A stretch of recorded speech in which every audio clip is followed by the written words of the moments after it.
Welcome to the Navigating Dental Insurance Podcast, where we don't take from insurance companies. Here are your hosts, Mr. Jordan Comstock and Mr. Ben Tuine. Welcome to another episode of the Navigating Dental Insurance Podcast. My name is Ben Tuine. Today I'm your solo host. Jordan, such a slacker, didn't check his calendar today, and he decided to go to lunch instead of joining us today on this podcast. Just kidding. Jordan's not a slacker. He's a hard worker. But today I'm going to be your solo host. We have a really awesome guest today, someone that I just recently met online, Dr. Daniel. He is out of Canada, on the far eastern part of Canada, and he can go into his background here. You know, the furthest I've been north in North America was Maine. Been up there when I had a girlfriend that I was dating in Samoa at the time. I was in high school. I was a junior. She was a senior. She just graduated, and she was getting ready to move to Boston to go to school. And if you really think about that, from American Samoa to Boston, that is a long flight. That's well over 2 days of traveling on airplanes, mind you, because you have so many different stops along the way. You know, you have immigration, and you have all that. So anyway, I've been to Maine. I've not been to that part of Canada. The only few places I've been to in Canada have been places like Toronto. The people there and the friends that I have that live up there in Canada have been amazing. And the dentistry there, it seems like it's a blend between the United States and Canada in terms of education. You know, you do CE together. They fly down here for CE. We fly up there for CE. But Dr. Daniel has a fascinating story that I asked him to join us today to be on our program to share with us, with the intent to provide at least some sense of hope, direction for individuals that could or may struggle on a much smaller scale. I don't think anybody or any one of us are going to come close to what Dr. Daniel has to say today. But Dr. Daniel, welcome to the program today. Thanks, Ben. It's a pleasure to be here. Yeah, likewise. You know, it's so interesting. You've been such a successful dentist in your career. You know, your background when you started dentistry, you got right into these big cosmetic cases, these bigger cases. And I remember on our call last week, you mentioned to me that you didn't perform any normal general dentistry, right? You know, right out of school, you just took a big dive into doing these massive, large cases. Can you go into that history with us and why you haven't been doing single unit crowns for a long, long time? Oh my God, yeah. I got out of dental school, and you know, it's one of these things where you don't know what you don't know. And when no one told me I couldn't do something, well, if they don't tell me I can't do it, well then obviously I can. So when I got out of dental school, like most people, I was a new grad. I moved away to Calgary, Alberta, which is just north of Montana. And I was an associate at a couple practices, and by some stroke of fortune, I ended up meeting a dentist in the city who wasn't working in either practice. He worked for one of the first sort of like dental corporations in Canada. This is like 20 years ago. This is back in '99. So I went to pay him a visit, and this guy was doing, Ben, I mean, this guy was doing full mouth reconstruction in the '90s. He's part of the Crown Council with his like Tom Orant and, you know, a bunch of big names. I'm not going to go into them today, but he was light years ahead of his time in terms of his clinical dentistry. And I saw what he was doing, not just doing dentistry, but changing people's lives. And I know that sounds so cliche, but until, you know, you live in that world of people coming in who have such an emotional sort of attachment to what's going on in their mouth, and then, you know, you are a facilitator of helping them get to a better spot, and then seeing the difference that makes in their lives, it's actually super cool. And back then as a new grad, I saw him do this stuff. It was like, to me, it was like magic. I walked in and I was like, holy, I am in love with this man. In a professional manner, of course. So I just started to take him out for dinner pretty much every week with a notepad and a piece of paper. And at that time, I had moved from the two practices I was associating for to kind of like to the same company corporation he worked for, and they gave me a practice to run by myself. And like I said, I didn't know what I didn't know, and this guy was doing inlays, onlays, you know, cosmetic dentistry, top 6, top 10, full mouth. So I just decided, okay, well, if he can do it, I can do it, and no one told me the wiser. So I jumped right into adhesive dentistry, ended up taking, quite a bit of, of education. He pointed me in the right direction. I went to visit John Coyce at the Coyce Center, who is, the man's a legend. I don't need to do him any, and I totally, absolutely respect him, and did my occlusion with John and some treatment planning, and I started seeing dentistry, a lot different. I just started doing stuff. I remember my first smile makeover was April of the year 2000. It was to my first cousin at the time who was there, Tony, who has traveled the world. He lived in Colombia, Egypt, Malaysia, back to Egypt, all over, and recently, 2 weeks ago, relocated back to Halifax. So we reconnected, and I did his teeth, I think, 20 years ago on some time, and he tells me, and I'm not to my own horn, I mean, he's never had work done since I did his top 6 and inlays in the back. Been over 20 years, never had a problem. Every dentist he sees internationally is like, what the hell is this? And that was back in the Empress days. So I just started on that path, man, and I just went headlong into it. I did some work up in Calgary. I just kept, evolving that practice as best I could until it was time for me to go home. And little did I know back in 2004 when I moved back to Halifax that, the type of dentistry I wanted to do and the city that I came from were probably not the best mix or the best match. Right. Let's just say that way, right? So I came back to Halifax, and I opened up a boutique practice called Daniel Dentistry. Of course, my name and stuff. And the story of my name, and by the way, Ben, I didn't tell you this, all 3 of them are the same. So the first, the middle, the last. It's a whole longer story. We're not going to fill up the podcast with it. But, at the end of the day, I labeled my name, which actually comes to play later on in the story. And I wanted to do the type of dentistry I was passionate about doing, quadrant inlays, onlays, and cosmetics. And then very quickly, when I opened up, I did a lot of marketing, a lot of advertising locally, which did 2 things: to put my name on the map, which was great, got a lot of people interested in cosmetic dentistry, which was fantastic, which was good for me and all the other dentists because, it raised the awareness of dentistry, but also got me in trouble with the dental board. In Canada, there's a big no-no about advertising and marketing. Mm-hmm. So my own association said, they dragged me down and they said, you can't do that. But, it turns out I am allowed marketing. They can't stop me from, promoting my business. However, in me pursuing, the necessary marketing to keep myself busy, I did ostracize myself a bit from the dental community, the schools and whatnot, because I'm the outlier. I'm the guy marketing. I'm the guy doing this and doing that. So I kept my nose down. I worked hard, did really well over the years. I started evolving, and I really, by 2007, I think I basically limited my practice to top 6, top 10, and full mouth. I've never been a guy, Ben, even when I finished dental school and was associating, I tried doing a couple root canals and extractions and stuff, and just not my cup of tea. I mean, they did call me a bit of a Barbie dentist. I have a reputation of avoiding, anything that's too, whatever, anything to do with a scalpel or blood. I feel like, no thanks. But over the years, it did not take long. I think when I moved back, I stopped doing fillings in 2004 and 5, and stopped doing endo before that. So within 5 or 6 years of graduating, 7 years, I stopped doing all dentistry except for top 6, top 10, full mouth, and then some of the quadrant dentistry I was doing, but totally just inlays, onlays, crowns. And as I pursued my career in dentistry, Ben, do you want me just to keep going? Yeah, keep going. This we'll just do the whole thing. Going through your timeline is so key because there's so many dentists that aspire to do what you did, get away from, they want to specialize, not necessarily, a lot of general dentists don't want to go into specialty school, but they want to do cosmetics. They want to focus on implants. They want to focus on full mouth or full arch. And it's a struggle, when they hear this timeline and story, this is hope for them to know that, okay, somebody's done it. And if you're open to hearing from them, we'll talk about that too, but please continue. 100%. Yeah. There's for me, I had a vision, and like I said, no one told me I couldn't do it, so I saw no reason why I couldn't.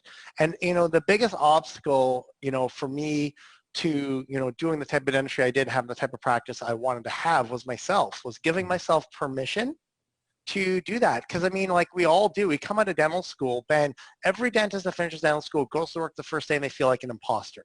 You're wearing your, and back then I wore a white lab coat, I had a shirt, I had a tie, and I'm like, what the hell am I doing here?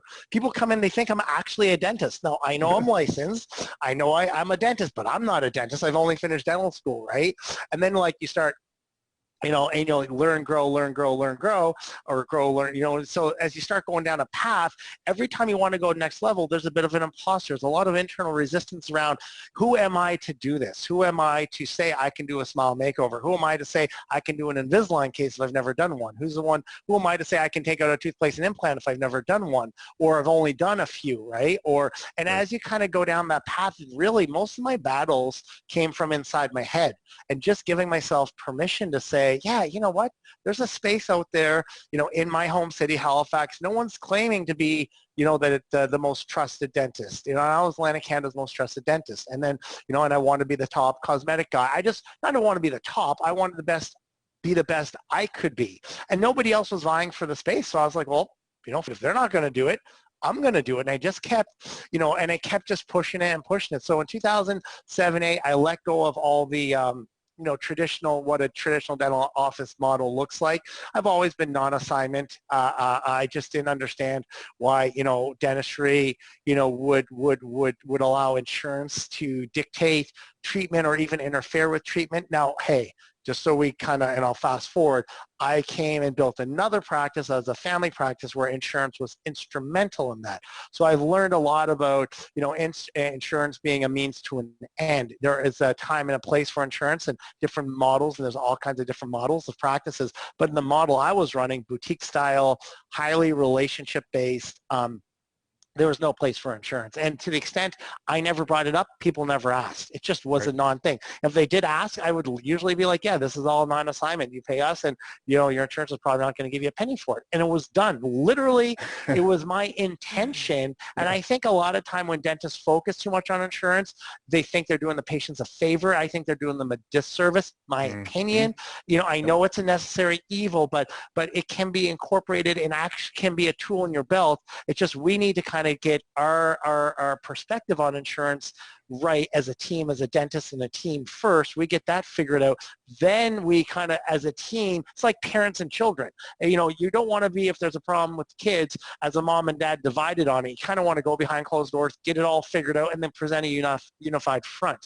And it's the same thing with insurance in a dental practice. I think the dentist and the team really have to come to terms with, figuring out how insurance can benefit their practice and their patients, and then unified, present consistently throughout the entire team, from the first phone call to the admin, to the dentist, to the treatment coordinators and hygienists. Everyone's kind of singing the same song, and then there can be a role of insurance in practice. But I digress. No, that's an amazing point. I mean, what you brought up there has so much value in it, because the vast majority of the dental practices here in the United States, and I'm not going to say this to fault or blame any of you who are listening to this, that feel like we've contributed towards this whole insurance-driven problem in the United States. But what you mentioned in terms of insurance not being a factor in the way you practice, that's the dream. That is the goal for a lot of our listeners, is to figure out how to get there. And I think your whole story in terms of how you got started, where you ended up, and where you end up today has a lot to do. There's a lot of nuggets in there that I believe do establish you as a true expert on how you can build that and rebuild that and build it over again. So I'd love for you to continue with your story and your timeline, if you don't mind, because this is fascinating stuff. I don't mind at all, but I mean, I love the insurance question. It's come up so much in my life when I chat with other dentists about it. So, and I love what you guys are doing with it. But in my head, it's always a value question. If we create enough value for our clients, right, and they see value in what we do, the value trumps the insurance all day long. If we're not creating value in what we do, of course they're gonna come down to insurance. Again, like we talk about, the main objections in dentistry. Every dentist tells me it's money and time, and those are not the top two objections. It's lack of trust and fear are the number 1 and 2 always, always, always. If they know you, they like you, and they trust you, right? And you connect with them, and you do you practice in a way what I call relationship-driven dentistry, where the relationship comes first, the dentistry comes second. The relationship comes first, dentistry comes second, and then all the other stuff comes after. But it just takes time. And again, I think the traditional dental model focuses on being efficient, and I think it should really prioritize being effective. And effective trumps efficiency. Effectiveness trumps efficiency in my experience of dentistry. And I've ran, my boutique practice, and I built, as I'll share with you guys, a massive, practice, 5,000 square feet, clinical, multiple doctors, multiple hygienists, all kinds of operatories. My boutique practice, I mean, it was a spectacle to behold. It is a spectacle to behold. I sold it, but at the same time, the philosophy of a relationship-driven practice and focusing on being effective over being, being effective over being efficient is kind of where people can, I think they get kind of hung up.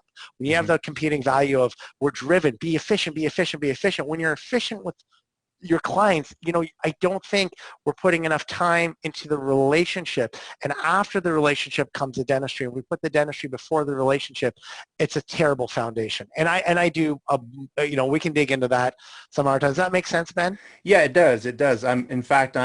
I can't shed any details on the article that I'm working on for dental economics, my latest article.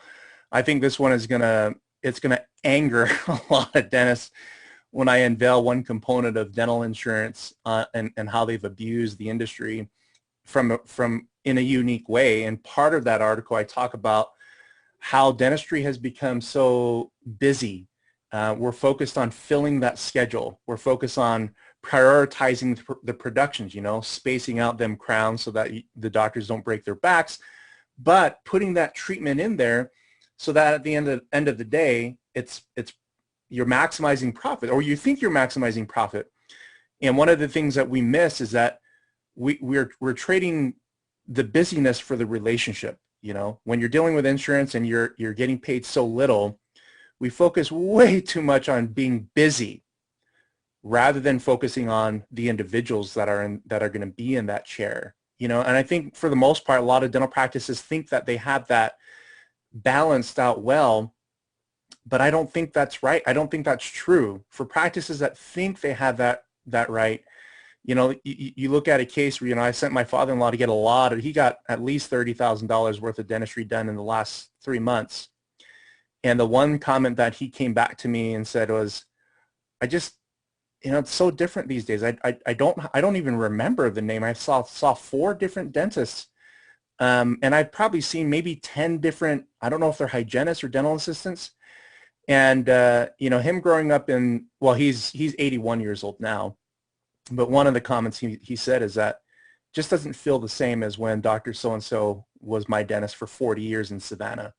He spent a lot of time with us. He wrote letters of recommendation for my children.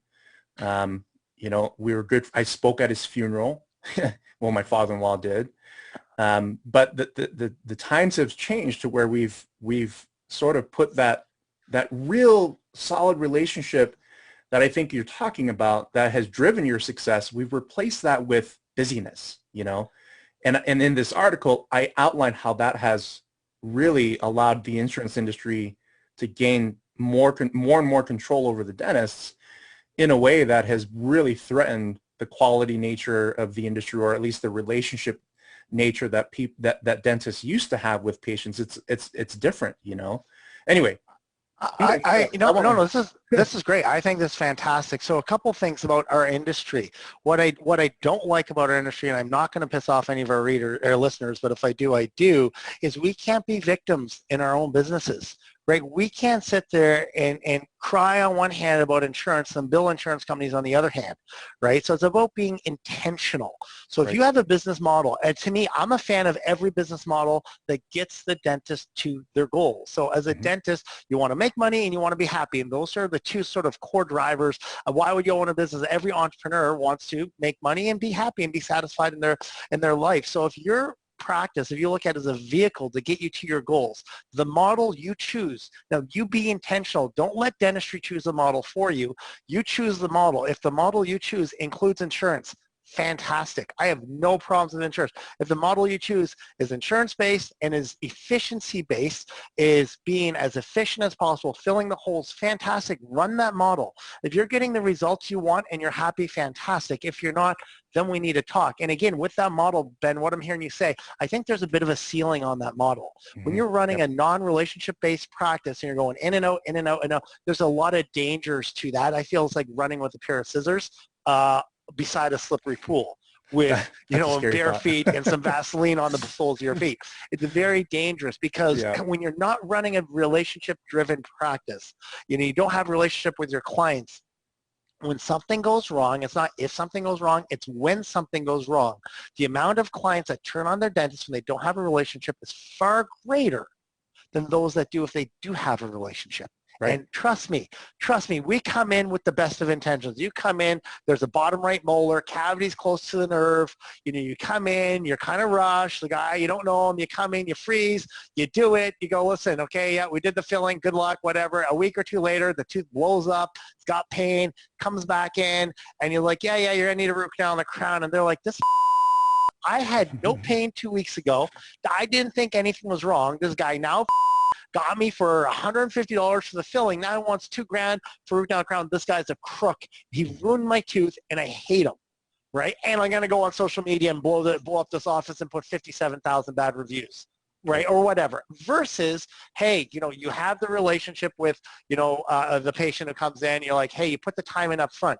You've got a cavity. It's close to the nerve, man. I'm going to do everything I can to save this tooth, but I really, really need to warn you. There's a chance when we take it out that thing might become infected. You might be in a bunch of pain. Okay, and I need you to know that before I start, because if you're in pain, we're going to have to get you back in, and there's going to be a lot more dentistry. Now, if you don't do anything, guaranteed you're going to be in a root canal, and you're going to need a root canal crown. But if we do try today, right, we might get you out of it, but it might go that way anyways. Does that make sense? You have any questions? I draw diagrams. That whole communication, Ben, literally takes me 2 to 3 minutes, and it creates so much trust with just a pen and a piece of paper. And I had one of the most state-of-the-art offices you've ever seen. Every room had no overhead lights. We all used our headlights. We had overhead screens. We had 2 CPUs. We had one computer attached to the back of the screen, one computer attached back. So we could show them intraoral camera, photos, everything. My assistant's taking stuff in back. They have full videos. They have movies, Netflix. They put on their wireless headphones. They're in their zone. I have my own sound system behind me in every operatory. Color corrected lights. I had everything going, and I still use a pen and a notepad.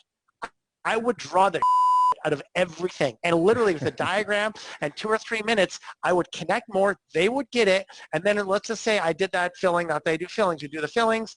Blah blah blah. Ends up in a root canal. They come back to like, yeah, Dr. So-and-so said this was going to happen. It sucks. I thought we were going to get out of it. But that 2 or 3 minutes to create the relationship creates a foundation. So not if something goes wrong, when something goes wrong, you have something to fall back on. In today's day and age with social media, keyboard warriors, people being malicious, the cancel culture, I mean, there is nothing more important than protecting your own sanity and your own reputation.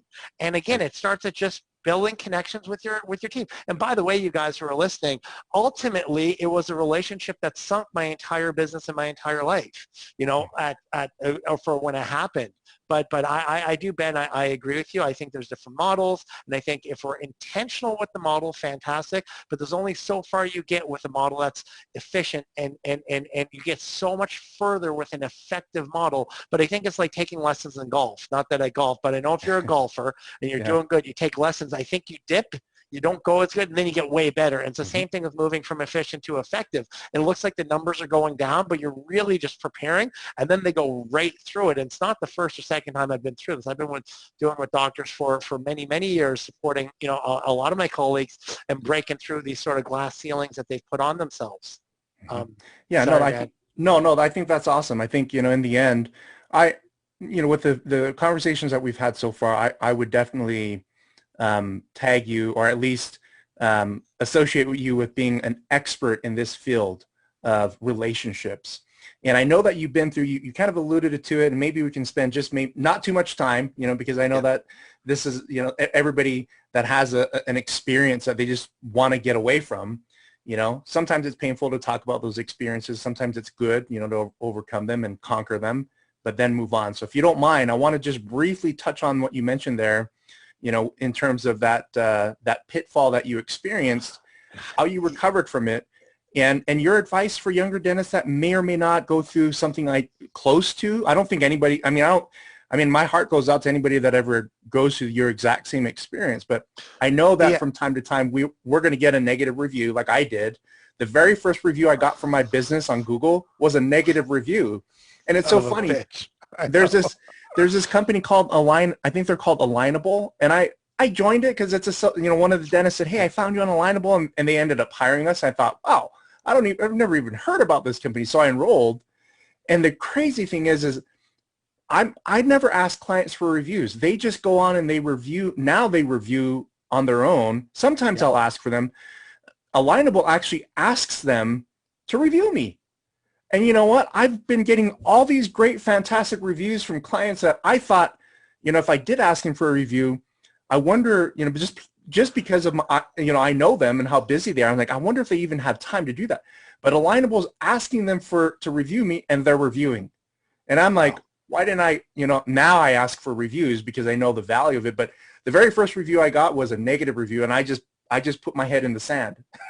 Yeah. Like, oh, yeah. Well, let me tell you about a negative review. So I'll kind of hit the highlight. So you guys, I kept going in my practice. In 2009, I was a bit of a maniac. I was doing just under $2 million as a solo practitioner. And this is over a decade ago. My cases started at 15 grand, tapped out around 100,000. I started getting into some implant stuff. And then I was really just into, restoring full mouth implants, all on 6, 7, 8, and then maybe some and subsequently some dentures, and then from there denture supported implants. There's a bunch of stuff there, but my practice really did incredibly well. In 2013, I had been practicing for 14 years, and I wanted to do more. I was supporting other dentists here and there. I just wanted to see what I could do in the terms of education. I had a bit of a vision, so I bought a property in the city. It was a standalone building. I renovated the shit out of this building and converted the whole thing into 7,000 square foot dental facility, 2,000 square feet in the basement, but it had a kind of a back separate entrance in the back with locker rooms. I had 3 or 4 showers. I had double kitchens, dish, the whole thing was all lifestyle based with an education facility. And on the main floor was 5,000 square feet of clinical, where I had my boutique, office kind of on one side of the separate entrance, separate washroom, separate reception area, and then the main family practice and I opened up a family practice from scratch. No clue what I was doing. I had only run basically a non-assignment, a non-insurance office, boutique style. By the way, you guys, over between 2007, when I started realizing I need to get a market outside of Halifax, I marketed Nova Scotia, I marketed Eastern Canada. Then I was marketing in the States, I was marketing in Europe. I had people flying in from all over North America, as far away from as Germany. I had a number of people flying from Germany. I'd done one case, and she had referred to me a number of people who would fly in and out. So we were doing, I was on the top of my game. I was doing, high-end dentistry, a lot of responsibility. People were flying in. I was, very excellent at doing virtual consults. Back then, we would be doing consults. I would get the case pretty much sold. So when they flew in, they already put a deposit and we're starting treatment. Because when they're flying in, we're not around. You can't mess around with these people who jump on a plane and fly, from Europe to Halifax to get their things done. So I have a lot to say on that, but the point of the matter is I was doing good. I built this building. I built the family practice from scratch. I really kind of did a lot of digging in about SEO and understand marketing. I mean, I was spending $25,000 to $35,000 a month on marketing for years. I'd spend millions on marketing my name, Daniel Dentistry. I did a fantastic job with the family practice. I called it Daniel General Dentistry or something like that. And then in year one, the family practice did over 7 figures, did over $1 million from organic in a highly saturated market like Halifax, which pumps out 35 to 40 new dentists every year for the last 40 years. Wow. So we were doing some really cool things. And then, of course, as I was telling Ben last week, September 2015 was doomsday. I had a client I was treating, and I treat a lot of erratic emotional clients. This woman was, somewhere in her 50s, mid-50s, and again, not having a nice smile is an emotional hotspot. So they come in and they're emotionally erratic and they're a little bit all over the place, but generally speaking, we have a system. a process to which we onboard people with after a number of consultations. We go slow. I'm very meticulous with my dentistry, and usually by the end of the treatment, we develop a relationship, a friendship, and they're our biggest raving fans. This one person came in erratic and then came out the other end even more erratic. When I did her top 10, and back then it was 25 grand, I'm pretty transparent about everything I do. We did the case. It was perfect, meticulous. I have a test drive your smile technique where my temps are literally identical to the final restorations, and I have this process so people see everything, size, shape, color. They sign off. Then we come in. We did the teeth. They were perfect. She loved them. They're fantastic. And then 3 or 4 months later, Ben, she came back and says, I don't like them. And I was like, well, that's odd because you really loved them a few months ago. No problem. Back then, that version of Daniel, huge people pleaser. I'm like, I can please anybody. Let's do them again. She goes, okay, I want them done again. So this time, I mean, I was even more meticulous. I spent 2-3 weeks having her come in with the temps. Everything was exactly as she loved them. Did the teeth again on me, no charge to her, put them in, loved them. Come back a few months later, hates them. So this story, and I'm embarrassed to say this part, dragged on for over a year. I saw her 78 times. I redid her teeth every single time on me. And by the time I realized it had nothing to do with the teeth, and had everything to do with the few screws that are loose in her head, I was in far too deep. It was and I realized that. I was like, this woman's cuckoo, and I'm contributing to the cuckoo-ness, right? I'm just keep giving her. So finally, at the end of the thing, I'm like, we can't keep going on. She's like, I want my money back. I'm like, take it. So I had an office manager. I said, Jen, give her her money back. I just never want to see her again. Get her to sign off. Because legally, I don't want to have any repercussions. I want her to not talk about it, not whatever. She wouldn't sign any of the paperwork, which should have been a red flag. And then she goes to the internet in July of 2015 and puts out this sort of like nasty piece of business that 3 people saw. And someone sent to me, I sent it to my lawyers. They're like, dude, this woman's crazy. Don't worry about it. Don't worry about it. We can't go back in time. I should have worried about it because sure enough, one of the dental offices locally saw it, got together with her, and then re-released a different version of what she wrote, professionally done. They had my URL in there 117 times. They put it on Blogspot, which is a Google product. They optimized it. If you're not familiar with SEO, this thing was SEO'd perfectly. Then they put it on Facebook. They did a paid boost, and they titled it, My Horrible Experience at Daniel Dentistry. So they took my name, Daniel Dentistry, which I'd spent probably in the vicinity of $2 to $4 million in the past 10 years creating a name, and they piggybacked the title on top of my name. And I was the most well-known professional in my part of the world, not my province, in the eastern part of my country. Everybody knew who I was. So that blog had 80,000 views in the first 36 hours. Wow. In a city of maybe 300,000-400,000 people. And by the way, after like 2 or 3 days, it went all across the country. And I had people from all over North America being like, what the happened? Okay, and then just so we understand as our listeners, because a lot of them like me was like, well, like in my head is like, one bad thing can't take down a dynasty of dentistry. Well, there's a few things we all need to know. She owned the blog. She moderated the blog. Everybody who knows me, loves me, puts on nice things, was deleted. Anybody who doesn't know me would come read this hit every trust buster. He sedated me. I don't know what happened. She's like 50-something years old. I don't know if they did anything to me. Car salesman, he said he would do veneers, he did crowns, he lied to me, he this, that, and it just went on. And then everybody, there's this sort of like dynamic, a villain. When someone sees somebody who's been victimized, they kind of want to run in and be like the hero, and they vilify the other person, and they made me into the villain. And since no one's reading anything nice, they're like, oh, nobody must like this guy. Everyone's writing bad shit about him, and they just keep chiming in.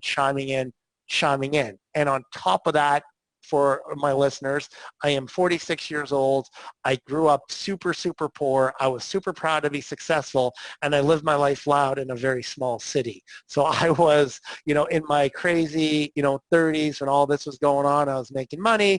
I liked it, and I wasn't flaunting it in terms of rubbing people's faces in it. I was enjoying my success. I had a super fancy sports car. I had penthouse downtown. I entertained a lot of parties.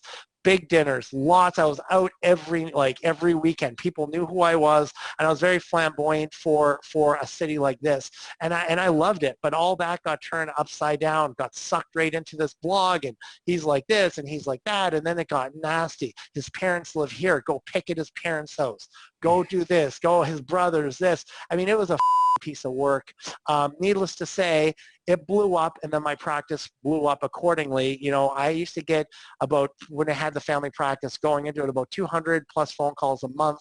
In September, we had 7 phone calls after September 5th. Wow. In October, I had 11 phone calls. And again, this is a big business. You know, we've got a family practice. You got my practice. We're generating big numbers. You know, we're not talking 100,000. We're doing 200,000 to 300,000 a month, and all that just stops. Like, it keeps going, but the engine that drives it stops. So eventually, that wanes down. I, hit a serious negative cash flow position. And I dig in, and I'm like, no, it. I'm not, this was before the Me Too movement. This was before cancel culture. This was before, hey, I'm going to put someone's name on the internet and the whole world's going to kick them out of movies or kick them out of entertainment. This was before all that. I was like, there's no way this is going to take me down. There's too many people who love me. So I dug in. I spent more on marketing. I rebranded the family practice to a different name, new signs, new everything. And I spent everything I had, everything I owned, and by that time I owned a lot. I had different homes. Not that I all lived in rental properties. Just I liquidated everything from, the beginning of 2016 right up until March of 2018. I remember the day. It was a Friday, I think March 14th, 2018. I don't know the exact day, but I know it was a Friday. When I looked at myself and I said, it's over. It's done. This is not happening. I drained everything. Got to the point, and this is pretty embarrassing, where I had to borrow from my sister who worked for me as my administrator to get by some of the bills I had. The bank turned its back on me, obviously, and I landslided out of control. And I was literally on the edge of bankruptcy and losing everything. And there's a whole other story there, but ultimately I ended up rejigging the family practice. I, got myself out of there, made it an associate-driven practice. I made it sellable. I shut down my thing, got out of clinical, focused really on what are the principles of making money. And I built in a very short amount of time a family practice that could be sold. I sold everything, paid everything off, and narrowly escaped bankruptcy. And it probably could have been better if I would have went bankrupt and started over years ago. But again, I put myself through some torture getting through it. Anyways, the good news is I'm coming out the other side of it. And some of what Ben wants me to share, I think, are some of the lessons, or what is it like? Because I'm happy, Ben. You tell me what it is you want to hear me talk about. Yeah, I appreciate you talking about that. I mean, man, well, what we learned about this lady is she did this same thing to other doctors in the past. Yeah. And so there was a pattern. Discovery. Yeah, it came out to be a pattern. I was a target. It got pretty nasty. And that's where I uncovered some of the conversations she had with other people that I thought, that were fairly sinister in the scheming around this. Right. So this wasn't punishment for you because you did something wrong. This was just something that you were targeted. You did everything right in terms of the relationship game, the clinical component, the fact that you saw her, you said, 78 times or something rather? That's where I went wrong. I went wrong. If I was going to go wrong, exactly. Like, I don't sit there and regret my, what I did in terms of dentistry. I think, and good things and bad things happen to good people, and good things happen to bad people. Right. And bad things happen to me, and I am a good person at heart. I love every one of my clients in a professional manner, and I would bend over backwards. I used to show up sometimes at 3 a.m. for my out-of-town clients who'd fly in, and we'd start work at 4 a.m. just to accommodate or stay late. It didn't matter to us. We were all about taking care of the clients. But yeah, it wasn't what I did that got me. I was targeted. I'm not a victim though, man. I'm accountable. I did, lead a very liberal lifestyle. I had a ton of fun. I didn't communicate with the dentists in my community. I'm totally accountable for my role in all this, but I'm not to blame. I don't own it. And there's a big difference between being accountable for our own actions and being to blame for an event. I'm not to be blamed for that, but I am definitely aware of, kind of, what I went through, and I would go back in time and advise myself a few things differently, and especially about the letting go of the client, and just being like, okay, if I can't make her happy, I mean, there's so many good things that came of this, Ben. Number one, you guys want some tidbits? Here's some tidbits. I'll give you this. Absolutely, these are some of the most valuable things you can hear. Number one, audio record every consult. We audio recorded every single consult. It's easy. You plug in your little speaker. It's this the speaker that just sits on the counter. They ask them before they come in, hey, do we have your permission to record the audio record this conversation on, record at the audio part. It's for you. It's for us. It's going to be going on your records. You have access to any time. And they ask them while it's recording. So they say yes. As long as they give their verbal permission in Canada, where I'm from, while it's recording, that's consent. Right. And then from we record every consultation, number one, so we're never, ever, ever caught by saying, oh, you said this and we didn't say it. Everything, and they're such small, easy files, they just go in the patient file, or they go on a separate database. It's really easy. It'll save you so much headache to have it audio recorded. Number two, never do a consult alone, which I think 99% of dentists know that. I'm not allowed to be left alone with a client ever. I refuse to be left alone, just from the simple fact we're in a different world today. That was years ago. Those two, and then number three is my triple guard guarantee. Right? If I can't make it right by the second time, I give them all their money back. This is when I had to make some modifications. If you do a case and they don't like it and you redo it again and they're not happy, give them all the money back. Put a triple guard guarantee. If you can't make it right by the second time, nobody can. Give them their money and kiss it goodbye, and don't sweat it. Don't, there are definitely some solid things, I've pulled out of that and instilled when I was practicing, instilled to keep going. To prevent it from coming back again. That's awesome. I think the wonderful thing about your experience is that you came out of this and saw things that you can adjust. And now it looks like you have, that experience has taught you to, number one, avoid that same experience again. But there's so much to be learned about your entire career, how you got into dentistry and how you worked so fast in record time to get to that area of, the type of revenue that you were making, eliminating that insurance barrier, not building a practice based upon the driven insurance mentality that is poisoning almost every dental practice and medical practice in the world. But you went through an experience. I shouldn't complain about that one negative review that I got. That is nothing compared to what you've been through. And sometimes, as dentists, we go through an experience with some patients where, patients are naturally going to complain. That's just going to happen in any relationship business. You're going to have people that are just not going to be agreeable, regardless of whether, how much you do. But on the other side of this is there's still a beautiful career. You've proven to be able to build and then rebuild after going through such a devastating experience. And I personally believe that you have a lot to offer the industry. I don't know if you coach or if you mentor, if you provide any of those items. But I know a lot of dentists that could learn so much from you in terms of not just the clinical. I think you have the best of both worlds in being able to deliver beautifully on the clinical, but the relationship, that there is, we hear about this a lot in the United States, a fee-for-service practice, how to get out of insurance, and it's all about that relationship, with the patient. And you marry those two things together in a way that, I can count on a single hand how many dentists I know that have been able to accelerate their career just like you have. But I can count thousands of dentists that aspire to learn from people like you. And so, our time is running out. I wish we could sit here and talk for hours, but well, I'll leave you with this. So Ben, I got out of dentistry after all this thing with no interest in going back into dentistry. I was done with the profession. But during right before COVID, I was writing a book. I know I say I was done. I was still writing a book on some techniques in dentistry and some of the that I've done. And then I got pulled in during COVID. I was helping some other dentists. I wrote a manual, and I was like, I'm going to put this thing, give it to some guys who I know need some help on how to survive and thrive through the pandemic. That got pulled in, and to be honest, I did a webinar for the tribe at the Koi Center.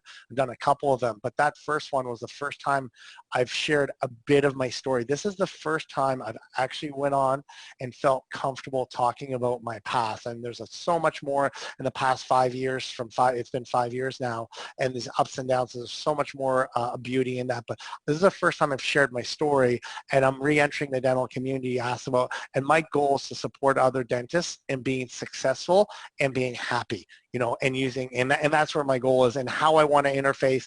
I do support dentists. There's coaching, there's stuff going on, but at the end of the day, if just one conversation with me can better someone's life, I'm happy to have that conversation. There's no cost to any of that, and if something comes after it, fantastic. So if people want to reach out to me, I'm always open to having a conversation and a chat. If they have questions about whatever, I'm always transparent. And if they want more, yes, there is more. But I know my story is powerful, and I just don't want to see other people go through what I went through when it's just senseless and needless. And we just don't need to. We're in a very vulnerable profession. We work our off. We love our patients. We get over by the insurance companies. We get over by the bottom 20% of patients who want to complain. And if there's ways to protect dentists to allow them to be successful and protect that downside, and I know all kinds of what I went through can support them, then I want them to know that, because I honestly, man, after what I went through, I wouldn't even wish that on somebody I don't like, So no, I appreciate you giving me an opportunity, and I can't believe I'm proud of myself, because this is the first time I've actually went on in detail about what happened. And like you said, we could have talked much more about it, but it's the first time I've actually, really opened up and started talking about it. I honestly predict that you're going to be on the platform. A lot of associations would want to hear your story, just the education that you can provide, especially on the clinical side. I think there's a lot there that you have to offer. That I looked you up between last week and today. You definitely do have a good reputation. I think a lot of people have come out in your defense, and the great thing is that when you look at your reviews, people love you, man. People think that and believe, I shouldn't say think, they believe and know that you're just an awesome guy, an awesome dentist, a great clinician, but as a person, you're just phenomenal. I was blown away at a lot of the comments that I read about people coming to your defense. And, I'm very sorry to hear, I think we're all sorry about that unfortunate experience. That could have happened to anybody, but for it to happen to a guy like you, that you were doing things so right. And the beauty about it is that you can, I think about, those shows that you see, alternate realities, or alternate, what would have happened if I lived on another Earth, same me. That movie, the Flash, or that series called The Flash, there are multiple Earths. And I think about you and researching your story. If there are 100 different Earths out there, you're the guy that's successful in all of them. Well, I don't, Ben, to be honest, I'm not leaving this on a bad note. I honest to God believe it was up to me to make that the best thing that ever happened to me. And it's painful. And honestly, I was telling myself this for years, and I didn't believe it. But coming out the other end of it, I honestly believe there's a gift in it. This needed to happen. I needed to get divorced from clinical dentistry, very painfully divorced, to allow me to come in and support other people the way I wanted to. I think when I was on the other side of it, I've always wanted to support other dentists, and I could, but I couldn't see things the way I see them now. And I don't think the extent I could support them in the past, which was good, isn't nearly as powerful as what I went through now. So I believe there's a gift in it. And again, it's up to me to make this the best thing that ever happened. And not that I'm celebrating that disaster, but hey, I'm refused to be defined by an event. That event will not define me. No way. It did. It took a few years out of me. It blew my sales, and I lost a lot of my swagger, and my mojo, but it's all come back and then some. And I don't think I've ever been more pumped about my life and about dentistry, even this crazy post-COVID, post-whatever, pre-whatever still going down. There's all kinds of going on. I don't think I've ever been more excited about dentistry because I honestly know I'm going to be 10 times more powerful now than I was, and I am more powerful now than I was 5 years ago because I'm not being held to a practice or to a clinic. I am free to really focus in on helping people find their gifts and helping them maximize their gifts in dentistry. That's awesome. Are you open for people, for other dentists or individuals contacting you if they have questions or if they just want to connect with you? Absolutely. Absolutely. Just, send me an email at daniel@daniel-dentistry.com. I'm sure Ben will put it up somewhere, possibly. That's just my personal email. The old Daniel Dentistry. Yeah, Daniel@daniel-dentistry.com. But I'm sure, just fire me anything you need. You just want to have a question, you want to have a conversation, you go, whatever I can do to help, man. It's my absolute pleasure. I'm so appreciative of you, Ben, and you guys. Ben's fantastic, as y'all listeners know, and, was referred to him a little while ago, and I busted into some of the podcasts, and then we had a great conversation, and then again today, and I'm proud to have made a new friend in the industry and really excited for what you and Jordan are doing. I love it. I was listening to some of their stuff before I got on this, and I was getting more and more and more pumped. And it's not about kicking the insurance companies in the nuts. It's not about that. It's about you being intentional with your practice, you living your life and not letting anything or anyone else define your success or your life. You don't have to be unhappy, man. You can do whatever you want. You just have to be intentional with it. And when people out there like Jordan and Ben are singing song and providing valuable content, it makes me feel good about everything. So yeah, you guys are awesome, man. And I'm honored to be a guest on your show. Hey, likewise, Dr. Daniel. We're gonna reach out to some people we wanna bring you out here to Utah, hopefully sometime in the future, to speak to the local association here, and I'm gonna talk to them about that because I think your story is just amazing. Thank you so much for being with us today. So for those of you that are listening, I will post Dr. Daniel's contact information in the show notes, and then just a brief bio about him as well. So check that out when you're not driving. Stay